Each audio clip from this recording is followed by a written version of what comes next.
Hello, learning detectives. Welcome back. I am Mrs. Hargraves, and you are watching the Learning Detectives channel. If you like our video when you're done, give us a thumbs up, like, down at the bottom. If you'd like to subscribe, that would be great too.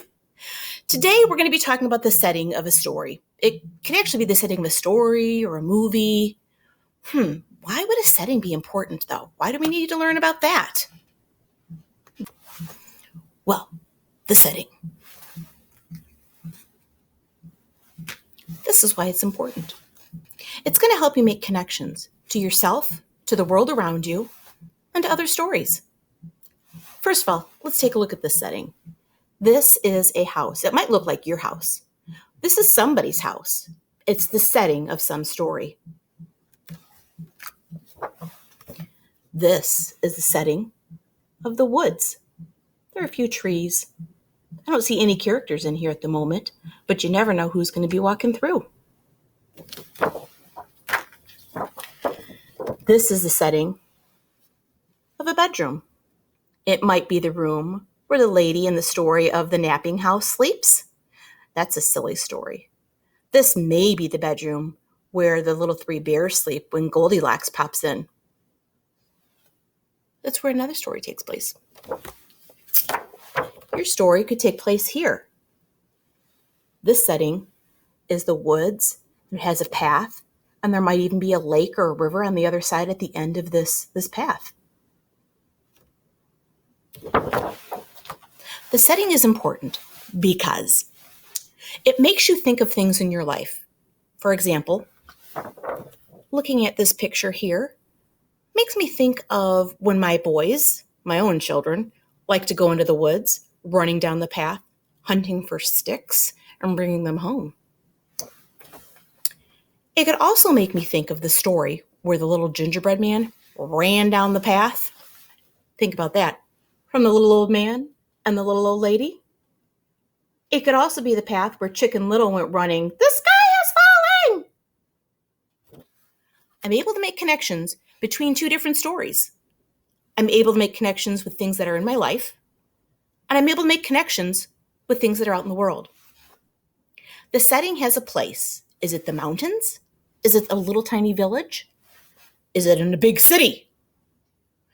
What happens when it rains, when it snows? Do things change when the weather's different? What about the seasons? Did it happen in the fall when the leaves were falling down and the pumpkins were growing and we were turning them into jack-o'-lanterns? Did it happen during Christmas time and it was really super cold where you live and it was snowing? What was the setting? When you're looking at books or somebody's reading them to you and you're thinking about movies, think of the setting. Where is that taking place? And why would that be important? Maybe that's somewhere you want to go, a setting that looks like that. Till next time, detectives. So, friends, I'm going to read a story to you today. The title of this story is called Little Red Riding Hood, and the author is Charles Perrault. Now, before I start reading this, I want to show you some pictures real quick. Here is a house. This is going to be a setting in our story. Keep an eye out for it. Here are the woods. This is going to be yet another part of our story setting. And in this story, this is a bedroom and it becomes very important towards the end. And this is a setting at the end. So keep your eyes watching, your ears listening to see where these settings happen. Okay, so let me scoot you in here. I'm trying to get it so you can see the pictures good while I read the words. Once upon a time, I love when stories start like that because you never know when that was. Once upon a time, there was a young girl who lived in a village near the woods with her mother and her father. And every so often, they would travel to visit the grandmother on the other side of the woods. The young girl's grandmother always doted on her and gave her presents when she visited and kind of loved her up. The best present that her grandmother ever gave her was a red riding cape with a little red hood. She wore it everywhere she went, and soon enough, everyone began calling her Little Red Riding Hood. And here is the hood part. And here is a cape part, maybe like a superhero cape if you've ever seen one of those or have had one of those.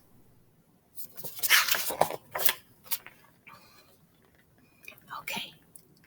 One day, Little Red Riding Hood's mother called to her and said, "Your grandmother's not feeling well. Why don't you go for a visit and take her some of these yummy treats to brighten her day?" "Oh, I would love to," said Little Red Riding Hood. So Little Red Riding Hood set out on the path to her grandmother's house.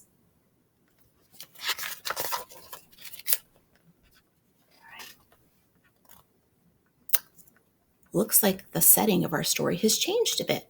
She's not in front of her house anymore. As Little Red Riding Hood entered the woods, oh, we guessed right!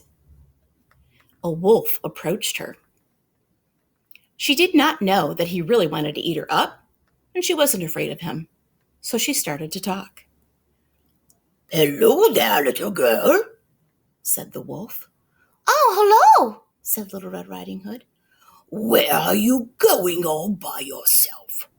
"Oh, I'm headed to my grandma's house, and I'm gonna take her some treats." "Oh, that is so very kind of you," said the wolf. "Oh, pray tell, where does your grandmother live?" "Oh, well, she lives in the first cottage along the path just beyond the river." Yeah, Little Red Riding Hood told the wolf.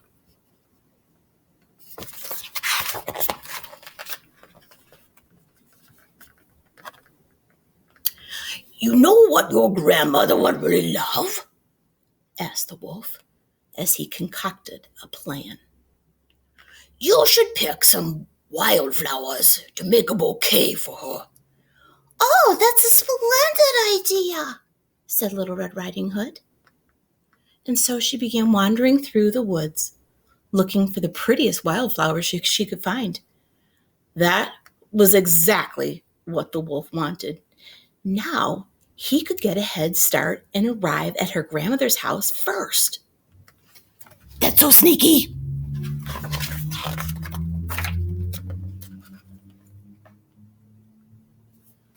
Let's see here. When the wolf arrived at the grandmother's house, he knocked on the door. "Who is there?" said the grandmother.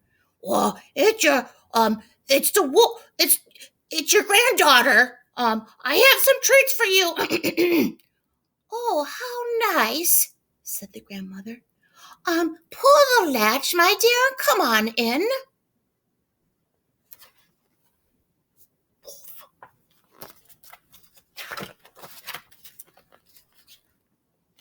The wolf burst into the room. He tried to grab the grandmother. Oh, but she was surprisingly quick on her feet, and she managed to get away. She immediately ran off to get help. "Oh, well," said the wolf, "I can still wait for that little girl." And he looked around for one of grandmother's nightgowns as he concocted yet another plan. A short while later, Little Red Riding Hood arrived.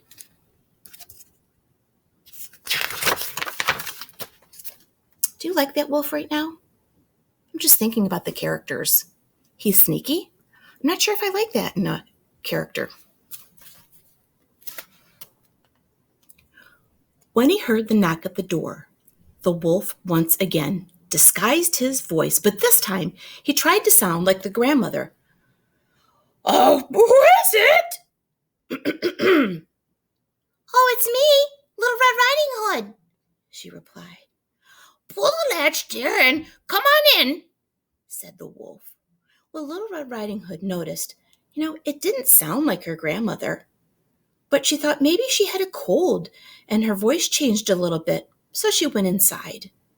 She approached or went to her grandmother's bed and noticed it didn't look like her either. Clues to the story. It didn't sound like her. Didn't look like her.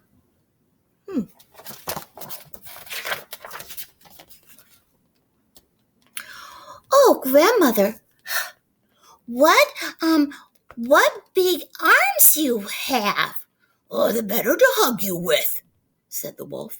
Grandmother, what big ears you have. Oh, the better to hear you with, said the wolf. Grandmother, what big eyes you have. Okay, more clues in the story. Doesn't sound like her.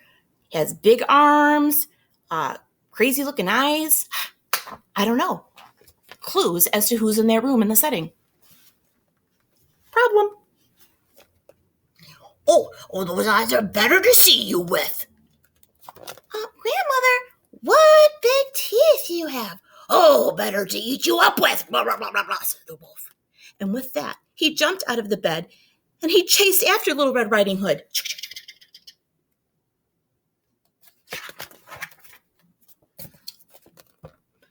Fortunately, just then, Grandmother returned with some help from a woodcutter who was working nearby the forest. That's him right there. The three of them chased the wolf right out of the house, into the woods, and all the way to the river. The wolf was running so fast and he couldn't stop himself that he fell right into the river. And it carried him away, far, far away, and they never saw him again.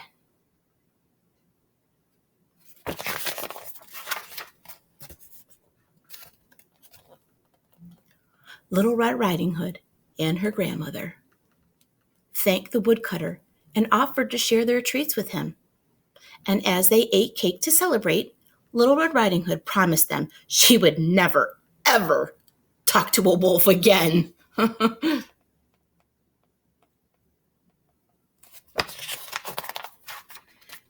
And as Little Red Riding Hood says, the end. The end right there. So, thank you for listening to my story of Little Red Riding Hood. I hope you were thinking of the settings. One of those settings that we had talked about earlier was the setting with the path. I think this was the path that led to the river where the wolf jumped in and went down the river and was never seen from again. This was part of a setting. This was the bedroom where Little Red Riding Hood and the wolf and the grandma were. But this is just the setting. I didn't put my characters in here yet. So those are a few of the settings for you to be thinking of. So the next time you're reading a book, think of some connections that you might have. Stories that have similar settings, similar places that they take place in. And until then, friends, I've loved reading with you, and I will see you later, alligators.